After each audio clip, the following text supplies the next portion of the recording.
తానాకు California district court నోటీసులు జారీ చేసింది. తానాకు సంబంధించి మొత్తం సమాచారంతో కోర్టు ముందు హాజరు కావాలని ఆదేశించింది కోర్టు.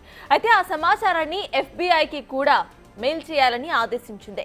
ఫిజికల్ డాక్యుమెంట్స్ తో పాటు ఎలక్ట్రానిక్ డేటా కూడా తీసుకురావాలన్న కోర్టు ప్రతి లావాదేవీకి సంబంధించిన డీటెయిల్స్ ను సమర్పించాలని ఆదేశించింది. కాలిఫోర్నియా డిస్ట్రిక్ట్ కోర్టు ఆదేశాలు ఇప్పుడు అమెరికా తెలుగు కమ్యూనిటీలో చర్చనీయాంశంగా మారాయి.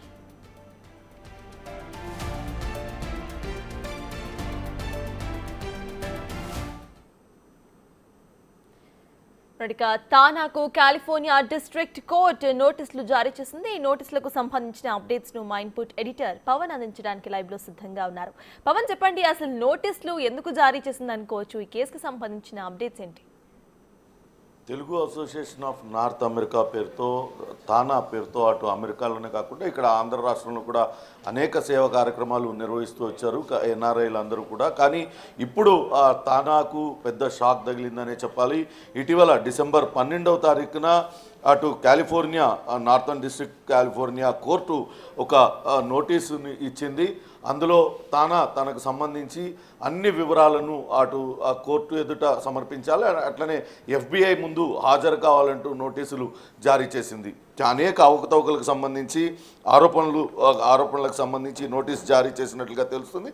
డిసెంబర్ 26వ తారీఖునే అటు డిస్ట్రిక్ట్ కోర్ట్ హౌస్ శాన్ జోస్లో వీళ్ళు హాజరు కావాలంటూ ఈ నోటీసుల్లో పేర్కొంది. అట్లనే ఎఫ్బిఐకి సంబంధించి స్పెషల్ ఏజెంట్ క్యాథరిన్ టైలర్కు ఈ తానా యొక్క లావాదేవీల వివరాలు, తానా సభ్యుల వివరాలు, వాళ్ళు సేకరించిన విరాళాలు, అట్లనే ఖర్చు పెట్టిన వివరాలు అన్నీ కూడా పంపించాలంటూ అటు నోటీసులు జారీ చేసింది. ప్రస్తుతం అటు తానాకు నిరంజన్ సంఘవర్పు అధ్యక్షుడిగా వ్యవహరిస్తూ ఉన్నారు. ఇప్పటికే అటు అమెరికాలో తెలుగు సంఘాలు రకరకాలుగా విడిపోయినాయి. గతంలో నాటా పైన అనేక ఆరోపణలు రావడంతో నాటాను అటు అక్కడ దర్యాప్తు సంస్థలు ముయించి వేశాయి. ఇప్పుడు తానాకు కూడా అదే గతి పట్టవచ్చన్న ఆందోళన అక్కడ ఉన్న తెలుగు ప్రజల్లో వ్యక్తం అవుతుంది. అనేక ఆర్థికపరమైన అవకతవకలు జరిగాయంటూ తానా పైన పెద్ద ఎత్తున ఆరోపణలు రావడంతోనే అటు కాలిఫోర్నియా డిస్ట్రిక్ట్ కోర్టు ఈ నోటీసులు జారీ చేసినట్లుగా తెలుస్తుంది.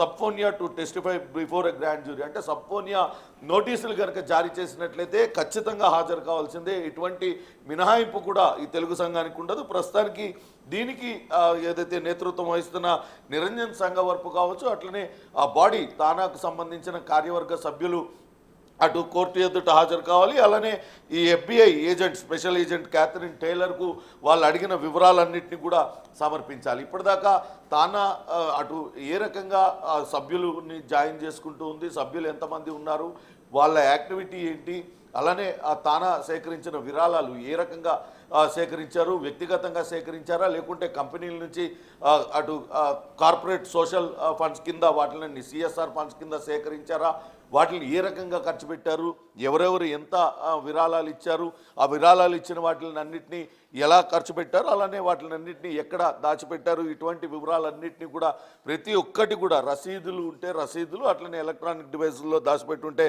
వాటికి సంబంధించిన వివరాలన్నీ కూడా ఇవ్వాలి అంటూ అటు కోర్టు నోటీసులు జారీ చేసింది. మరి తానా ప్రతినిధులతో మనం మాట్లాడే ప్రయత్నం చేశాం, కానీ వాళ్ళు ఎవరు కూడా అందుబాటులోకి రాలేదు. గతంలో తానాకు అధ్యక్షులుగా పనిచేసిన వాళ్ళు మాత్రం నోటీసులు ఇచ్చిన మాట వాస్తవమేనంటూ ధృవీకరించారు.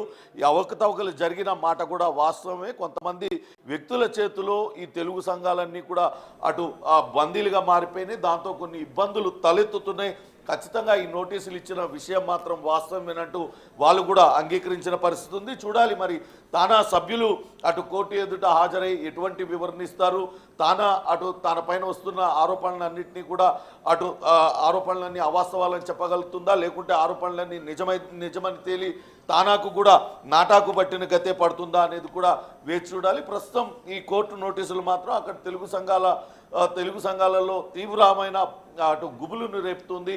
ఇటువంటి చర్యలకు పాల్పడడం ద్వారా ప్రపంచవ్యాప్తంగా ఉన్న తెలుగు వారికి చెడ్డ పేరు వచ్చే విధంగా ఈ ఆర్గనైజేషన్స్ వ్యవహార శైలి ఉందంటూ అటు ఎన్ఆర్ఐలు కూడా తీవ్ర ఆవేదన వ్యక్తం చేస్తున్న పరిస్థితి అయితే ఉంది. చూడాలి, మరింత సమాచారం కూడా తెలియాల్సి ఉంది. ఈ కోర్టు ఇచ్చిన నోటీసులకి అటు తానా సభ్యులు స్పందించారా లేదా మరి కాసేపట్లోనే పూర్తి వివరాలు తెలిసే అవకాశం ఉంది సర్తాజ్. అయితే పవన్, ఇటు డైరెక్ట్ ఫిజికల్ ఫామ్లో ప్రూఫ్స్తో పాటు డిజిటల్ ప్రూఫ్స్ను కూడా సమర్పించాలి అంటూ కోర్టు వాళ్ళని ఆదేశించినట్టుగా తెలుస్తోంది. అసలు వేటి గురించి వీళ్ళు మాట్లాడుతున్నారు ఇక్కడ అనుకోవచ్చు మనం?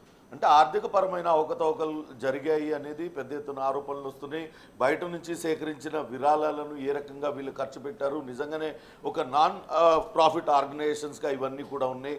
ఎటువంటి లాభాపేక్ష లేకుండా కేవలం స్వచ్ఛంద సేవ కోసమే ఏర్పాటు చేసుకున్న సంఘాలు ఇవన్నీ కూడా. కాబట్టి ఆ సేకరించిన విరాళాలను నిజంగానే వాళ్ళు ఆ స్వచ్ఛంద సేవకు వినియోగించారా లేకుంటే వ్యక్తిగతంగా ఖర్చు పెట్టుకున్నారా, వాటిని నిధులు మళ్లించారా, ఏం చేశారు అనే దానిపైనే ప్రస్తుతం అయితే అక్కడ FBI దర్యాప్తు చేయబోతుంది. నిధుల మళ్లింపు అట్లనే అటు నిధుల సేకరణ దీనిపైనే ప్రధానమైన ఆరోపణలన్నీ కూడా ఉన్నట్లుగా తెలుస్తుంది. అనేక కంపెనీల నుంచి, ఆ కంపెనీలలో పనిచేసే వాళ్ళ దగ్గర నుంచి పెద్ద ఎత్తున వీళ్ళు విరాళాలు సేకరించారు. అలా సేకరించిన విరాళాలు వాళ్ళు స్వచ్ఛంద సేవకు ఖర్చు పెట్టకుండా తిరిగి ఆ వ్యక్తులకు ఇవ్వడమో లేకుంటే వ్యక్తిగతానికి వాడుకోవడమో జరిగిందనే ఆరోపణల నేపథ్యంలోనే కాలిఫోర్నియా కోర్టు ఈ నోటీస్ జారీ చేసింది. దీనిపైన ఎటువంటి వివరణ తానా సభ్యులు ఇచ్చారనేది కూడా తెలియాల్సి ఉంది. మొత్తం మీద అయితే తెలుగు సంఘాలకు ఒకంత చేదు కబురనే చెప్పాలి. ఈ నోటీసుకు ఖచ్చితంగా హాజరు కావాల్సిన పరిస్థితి. ఒకవేళ వీళ్ళు కనుక తమ సచ్చీలతను కనుక నిరూపించుకోలేకపోతే, నిజంగానే ఎటువంటి అవకతవకలకి పాల్పడలేదని నిరూపించుకోలేకపోతే మాత్రం అటు తానా కూడా మూతపడే అవకాశమే కనపడుతుంది. ఎందుకంటే TANA Telugu association of North America అనేది చాలా కొన్ని దశాబ్దాలుగా అటు తెలుగు ప్రజలకు, ఇక్కడున్న వాళ్ళకి కావచ్చు, అక్కడున్న తెలుగు ప్రజలకు రకరకాలుగా సేవలు అందిస్తూ మంచి పేరు సంపాదించుకుంది. కానీ గత కొన్నాళ్ళుగా అక్కడున్న తెలుగు సంఘాల ప్రతిష్ట మసకబారుతూ వస్తుంది. అనేక ఆరోపణలు ఎదుర్కొంటున్నారు. తాజాగా తానా పైన కూడా ఇటువంటి ఆరోపణలు రావడం కూడా కలకలం రేపుతుంది. చూడాలి దీనిపైన తానా సభ్యులు ఏ రకంగా స్పందించారు, నిధుల దుర్వినియోగం పైన ఏమని సమాధానం చెప్తారనేది కూడా వేచి చూడాలి సర్తాజ్. అంటే పవన్, ఫైనలీ ఇటు తానాలో ఫౌండర్ మాత్రమే కాకుండా అక్కడ మెంబర్స్ కూడా ఉంటారు. ఆ గ్రూప్లో కొంతమంది వాలంటీర్స్ కూడా ఉంటారు. అసలు వాళ్ళు దీని గురించి ఏం మాట్లాడుతున్నారు? వాళ్ళు ఏమైనా దీని గురించి రియాక్ట్ అయ్యారా? ప్రస్తుతం తానా అధ్యక్షుడిగా నిరంజన్ సంగవరపు ఉన్నారు. గతంలో ఆయన సతీష్ వేమన, జయశేఖర్ తాళ్ళూరి, మోహన్ నన్నపనేని ఇట్లాంటి వాళ్ళందరూ కూడా చాలామంది అటు తానా అధ్యక్షులుగా పనిచేశారు.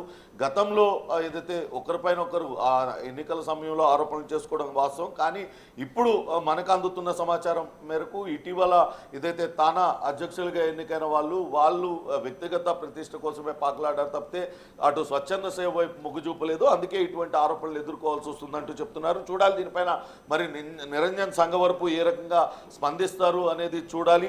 ఎటువంటి సమాధానం కోర్టుకి ఇచ్చారనేది కూడా తెలియాల్సి ఉంది. కానీ గతంలో తానా అసోసియేషన్ ప్రెసిడెంట్గా చేసిన వాళ్ళు మాత్రం జరుగుతున్న పరిణామాలపైన తీవ్ర ఆవేదన వ్యక్తం చేస్తున్నారు. ఒకప్పుడు తానా అంటే చాలా పేరుండేది. తానా సభలకు రావడానికి చాలామంది ఉత్సుకత చూపించేవాళ్ళు, దాని ఒక సోషల్ స్టేటస్గా భావించేవాళ్ళు. కానీ అటువంటి ఘన చరిత్ర ఉన్న తానా ప్రస్తుతం ఇటువంటి ఆరోపణలు ఎదుర్కొంటూ అటు దర్యాప్తు సంస్థలకి సమాధానం చెప్పుకోవాల్సి రావడం నిజంగా బాధాకరం.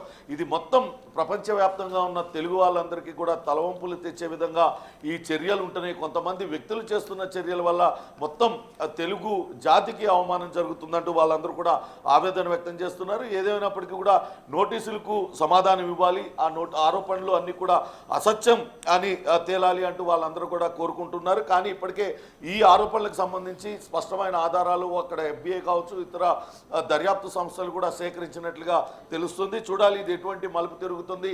తానా తన ప్రతిష్టని నిలబెట్టుకుంటుందా లేకుంటే నాటాలనే దీని కథ కూడా ముగిసిపోతుందా, దశాబ్దాల చరిత్ర కనుమరుగు కాబోతుందా అనేది కూడా వేచి చూడాలి సర్తాజ్. పవన్, ఫైనలీ దీనికి సంబంధించిన విచారణ కోర్టులో ఎప్పుడు రాబోతోంది? దానికి సంబంధించిన డేట్ యొక్క అప్డేట్స్ ఏంటి? యాక్చువల్లీ ఇది డిసెంబర్ 26వ తారీఖునే వీళ్ళు కోర్టులో హాజరు కావాలంటూ ఈ నోటీసుల్లో పేర్కొన్నారు.